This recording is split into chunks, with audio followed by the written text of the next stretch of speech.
My dad always asked me, if everybody was jumping off a bridge to their death, would you jump too? This sounds pretty extreme, but the concept is the same with beauty. If everybody was obsessed with obtaining the perfect body, would you be too? I was fortunate enough to have parents who stressed that beauty is not in what you can see, but in being an individual. Because of this, as a child, I always tried to follow my heart, and that made me feel beautiful. When I look at myself in the mirror every morning, I don't look to see if my clothes flatter my body or if my hair is shiny enough. I look to see if I'm myself and if I'm dressing to please myself and not society, because that is what should matter. Beauty is in being bold enough to follow yourself, to be brave enough to be different. When I was younger, fashion was barely apparent in my life, but in middle school, all everyone talked about was how they looked. Girls were comparing themselves to movie stars and famous singers, always complaining that they weren't skinny enough, or tall enough, or pretty enough.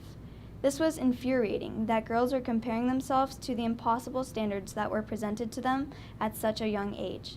It has always been taught that looks aren't everything, but social media begs to differ, as young people are bombarded with airbrushed and photoshopped images of what you should like. Pictures in magazines and the internet tell girls and boys alike that if they do not look like them, they are ugly. If you're different, you're ugly. If you do not dress in skimpy tops and skin-tight jeans, you are ugly. This is the exact opposite of what should be shown to young, impressionable teenagers.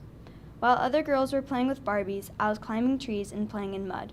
In 3rd grade, I took up judo, and in middle school, I joined the wrestling team. It didn't matter that I was the only girl. This was just one more thing that made me more special, more beautiful. I think that kids should be taught that they are most beautiful when they're themselves, not the makeup-clad girl who's spent an hour curling her hair and picking out her outfit. She is most beautiful when she's doing what she loves. When I was asked what I loved about myself, it was easy to answer. What I love most about myself is that I am not afraid of being different, and that I understand that beauty comes from being an individual. Every freckle, birthmark, blemish, or imperfection makes me beautiful. Everything that sets me apart from others makes me beautiful.